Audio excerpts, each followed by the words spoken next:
2023년 부활절을 맞아서 우리 죄와 사망의 권세를 물리치시고 부활하신 그 주님의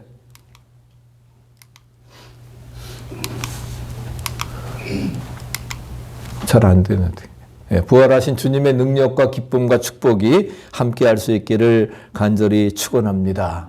예수님께서는 생전에 이렇게 고난과 부활에 대해서 여러 번이나 예언을 하고 언급하셨습니다. 예수님은 그 예언하신 대로 죽은 지 3일째 되던 날 이제 막달라 마리아와 또한 다른 마리아가 무덤에 찾아갔을 때에 거기에서 돌 위에 앉아있는 빛나는 천사의 모습을 보게 됩니다.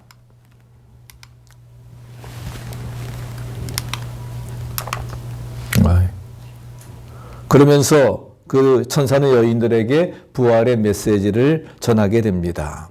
그래서 이처럼 그 천사들은 부활을 맞는 우리들에게도 오늘 2023년 부활절을 맞는 우리들에게도 다음과 같은 마태복음 28장 5절 이하에 있는 그러한 그 메시지를 전하고 있습니다. 첫째 메시지는 무서워 말라고 하는 5절의 말씀입니다.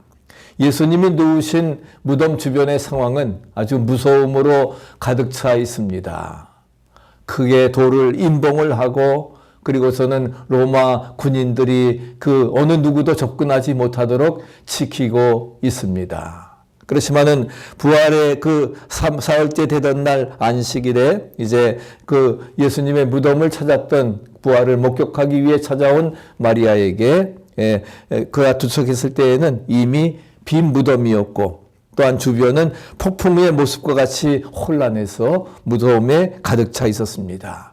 무섭다라고 하는 말이 4번이나 여기 반복되어져 있습니다. 이때 천사가 저들에게 무서워 말라고 이렇게 말씀을 하고 있습니다.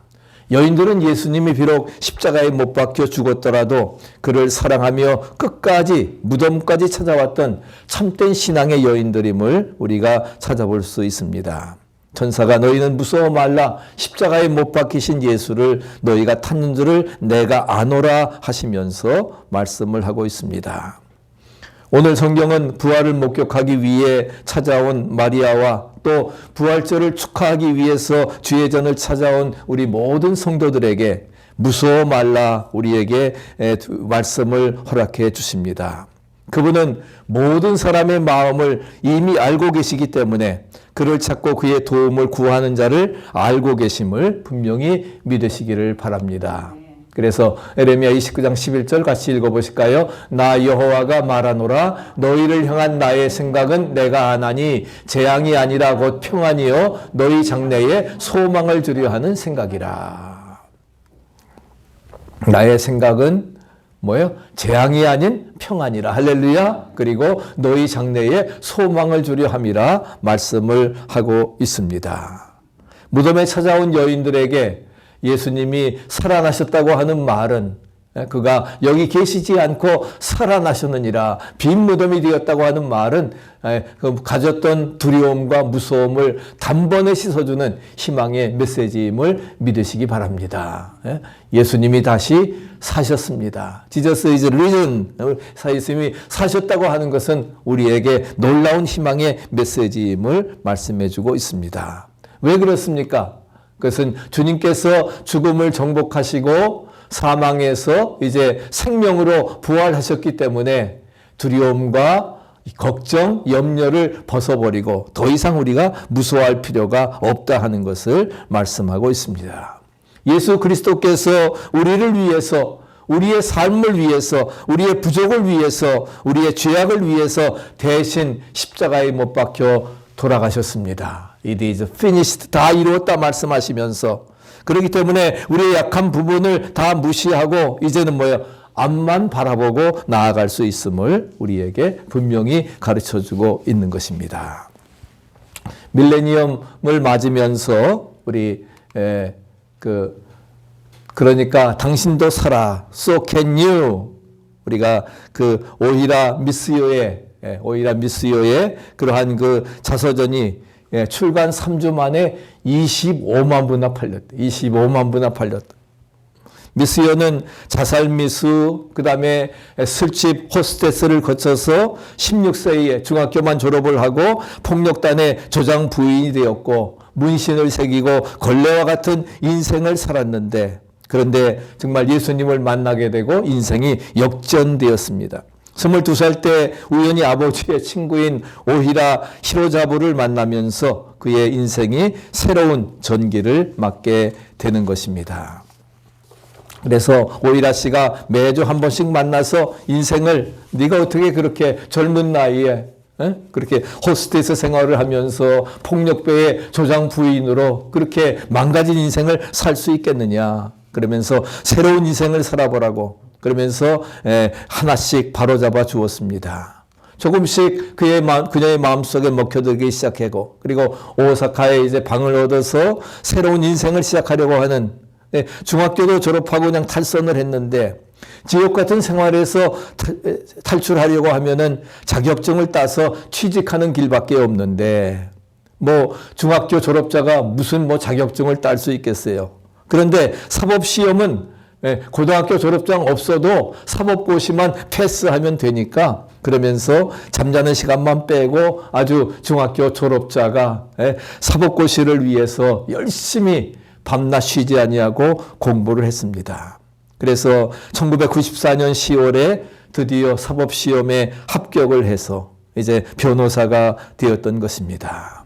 정말 밑바닥에서 헤매던 그러한 인생이 완전히 뭐예요? 극적인 그러한 그 전환을 이루어 나갈 수 있게 되었던 것입니다. 그래서 아버지의 권유로 오히라 씨의 그러한 양녀가 되어졌고, 아무리 힘들고 죽고 싶더라도 절대 자살만은 해서 안 된다, 그러면서 인생은 다시 시작할 수 있다라고 이렇게 외치고 있습니다.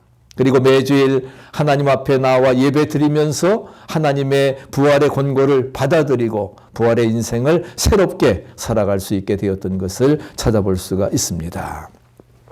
그 책에 보면은 안녕하세요, 오히라 미스요입니다. 전 어린 시절 비행소녀였고 활복자살을 기도했고 아쿠자의 아내로 살았습니다.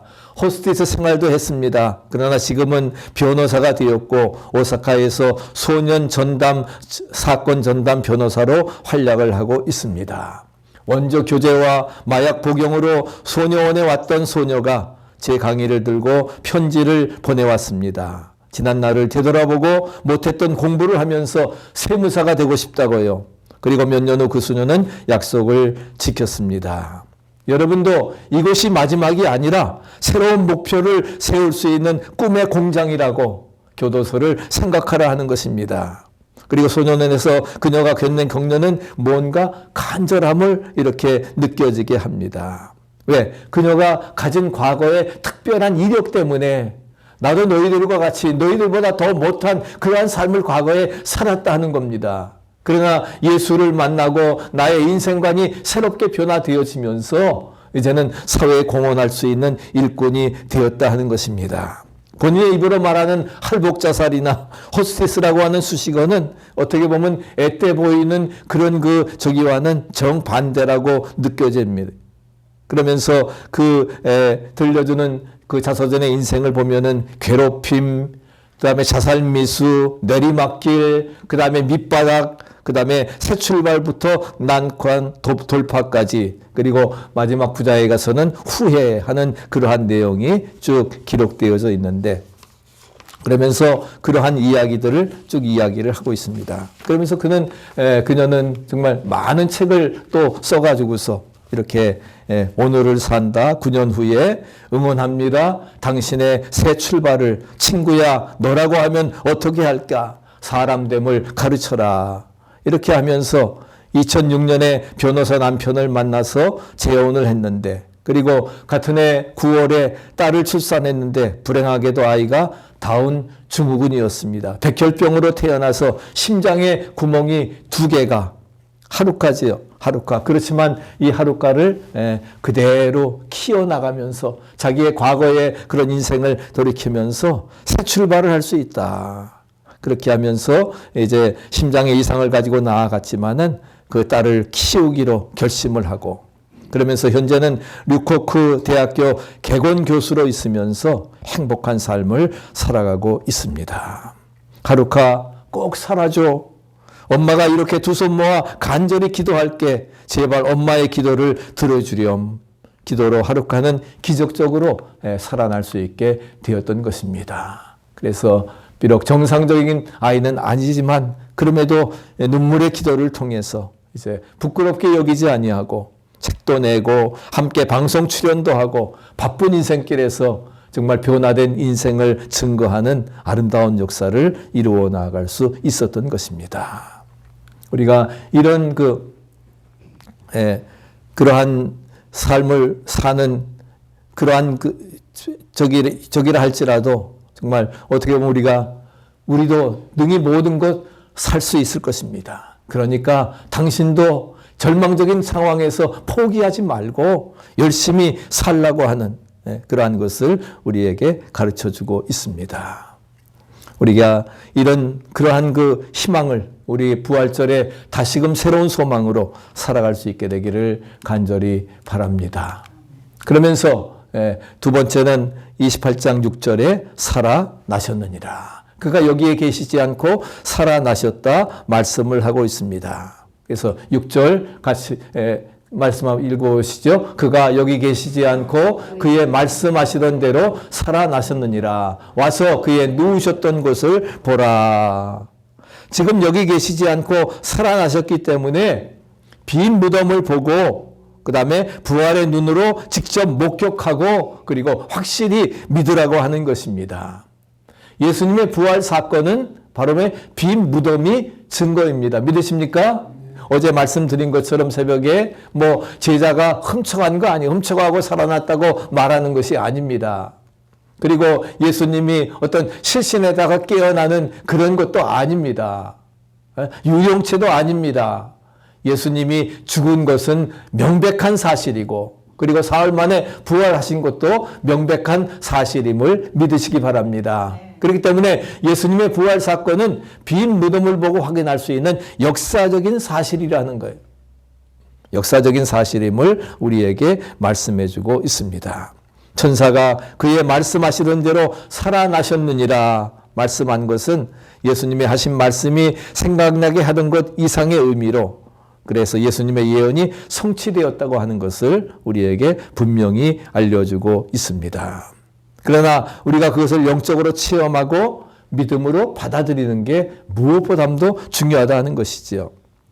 성령은 믿는 자들에게 주님의 죽으심 또한 부활에 대해서 자신이 직접 목격한 것처럼 그 사실을 확실히 믿게 함을 믿으시기 바랍니다. 민수기 13장에서는 12명의 정탐꾼들이 가나안 땅을 정탐했지만 그중에 12명 중에 2명은 믿음의 눈을 가진 사람과 10명은 뭐예요? 그 땅은 정말 젖과 꿀이 흐르는 땅이다. 포도송이를 둘이서 메고 왔으니까 정말 포도알 하나가 우리 머리통만 할 정도로 그렇게 주먹 이상으로 컸으니까. 그렇지만은 뭐예요? 거기에 있는 아낙 자손은 거대한 민족이라 우리는 그들 앞에 밥이고 우리는 그 땅을 정복하지 못한다. 부정적인 보고를 했습니다. 그 소리를 듣고 많은 백성들이 뭐예요? 다 실망에 빠지고 다시금 애굽으로 돌아가자 이야기를 하지만 그러나 여호수아 갈렙은 뭐예요? 비록 그들이 우리보다 장대하지만 그들은 우리의 오히려 밥이라 하는 겁니다. 하나님이 우리와 함께 하시면 우리는 능히 그 땅을 정복하리라. 할렐루야. 그런 부활 소망을 가지고서 그래서 믿음의 눈을 가지지 못하고 패배의식에 사로잡힌 것이 아니라 그런 사람은 안 된다 하는 거예요. 안 된다 하면은 안 될 수밖에 없는 겁니다. 그러나 믿음 안에서 된다, 할 수 있다, 아멘. 그런 자신을 가지고 나아간다고 하면은 능히 모든 것 이겨나가고 승리할 수 있으리라 믿습니다. 그래서 그런 자세를 가지고 할 수 있다고 하는 그런 마음을 믿음을 가지고 우리가 살아가야 되리라 확신합니다. 사진에 보시는 그러한 것, 그래서 예수님 부활에 대한 확신은 우리의 신앙을 1층 진보된 확신으로 우리에게 변화시켜 주리라 믿습니다. 우리가 사막의 식물이라고 불려지는 그러한 그 아나스타티카라고 하는 부활의 꽃이라고 불려지고 있습니다. 부활의 꽃입니다. 부활절의 꽃입니다. 바로 이러한 것을 우리에게 말씀하는데, 그러한 그 부활의 꽃은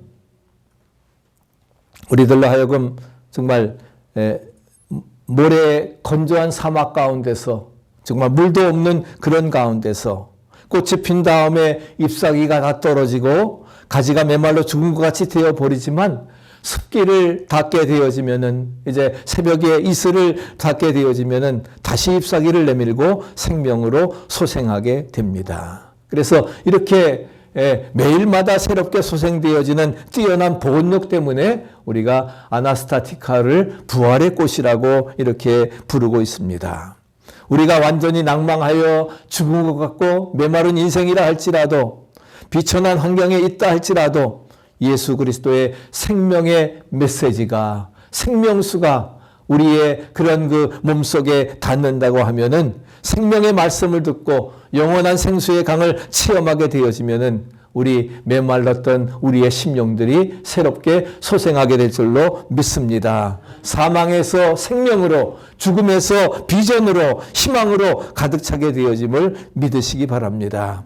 이것이 바로 예수 그리스도의 피로 우리가 구원함을 받은 성도들의 특징, 바로 부활의 새 생명을 얻은, 나는 부활이요 생명이니 나를 믿는 자는 죽어도 살 것이요 무릇 살아서 나를 믿는 자는 영원히 죽지 아니하리라. 할렐루야. 우리에게 분명히 말씀을 해주고 있습니다.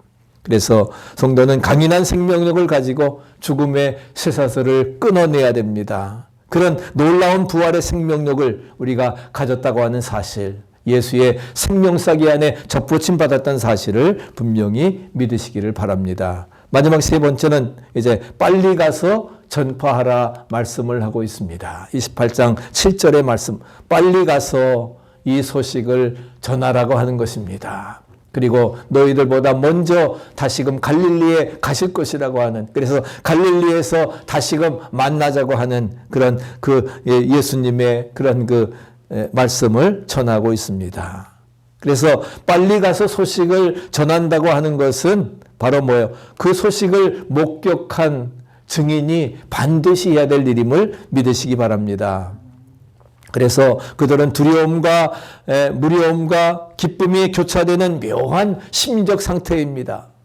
예수님의 그 무덤이 비어졌어요. 누가 훔쳐갔을까 걱정하고 있었는데 천사들을 통해서 예수님이 살아나셨다 하는 것입니다. 그리고 너희들보다 먼저 갈릴리에 가신다 하는 것입니다. 그런 그 무서움과 기쁨이 교차되는 묘한 심리 상태에서 그들은 민첩한 행동을 하게 되었던 것입니다. 우리 부활 소식은 역사상 가장 위대한 소식임을 믿으시기 바랍니다.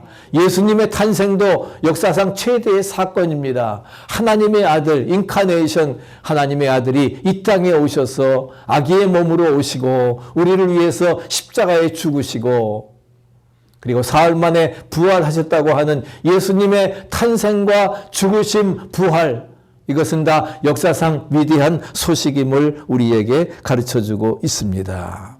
그 예수님이 승천하셨고 이제 그 예수님이 다시금 재림하러 오실 것입니다. 아멘. 그 재림을 기다리며 우리는 살아가는 것입니다. 그렇기 때문에 이제 우리도 살아계신 그분의 소식을 전해야 됩니다.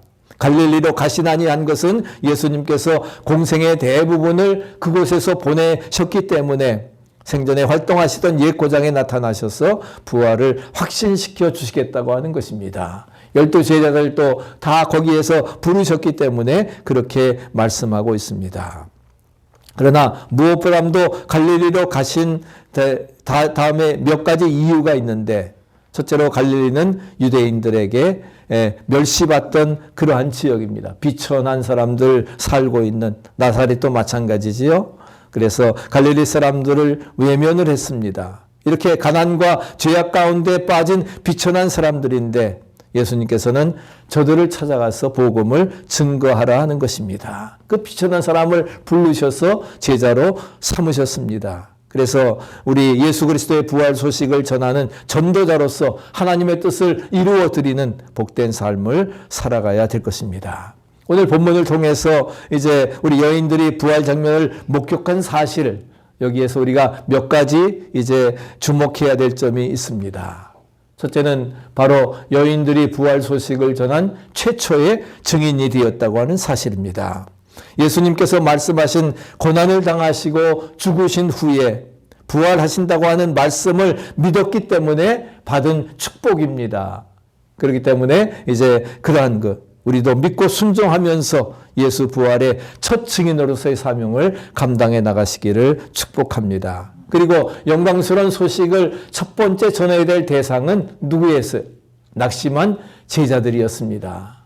선생님을 먼저 잃어버리고 이제 낙심에 빠져있는 그 제자들에게 예수께서 다시금 말씀하신 대로 살아나셨다고 하는 그 소식을 전하라고 하는 것입니다.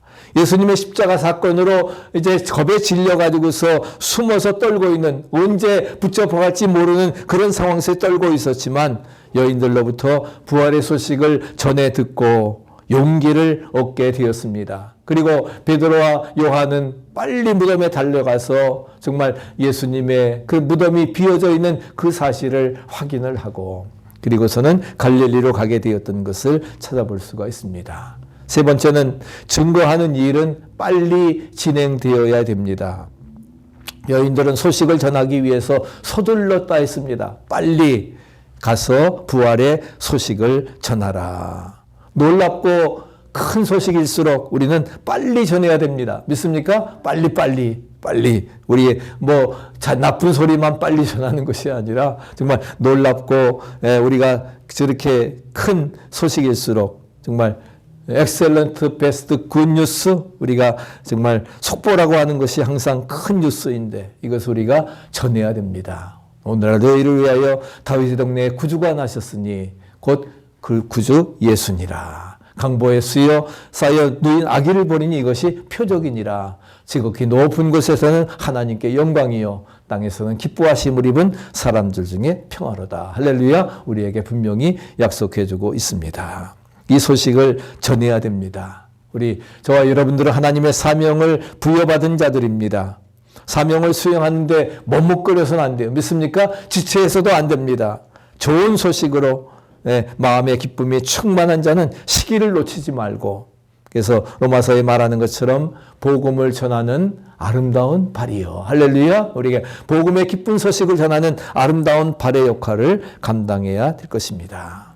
마지막 결론적으로 부활의 장면을 목격한 여인들은 이제 큰 축복을 받게 됩니다. 큰 축복이 바로 뭐예요?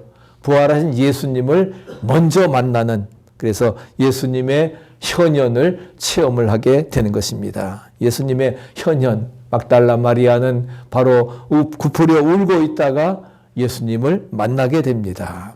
빈 무덤을 보면서 예수님의 부활을 체험한 여인들에게 예수님께서 직접 나타나셔서 마리아야, 라보니요, 랍비요 이렇게 말씀하시면서 정말 부활의 현현을 처음으로 목격한 그러한 증인들이 되었던 것입니다.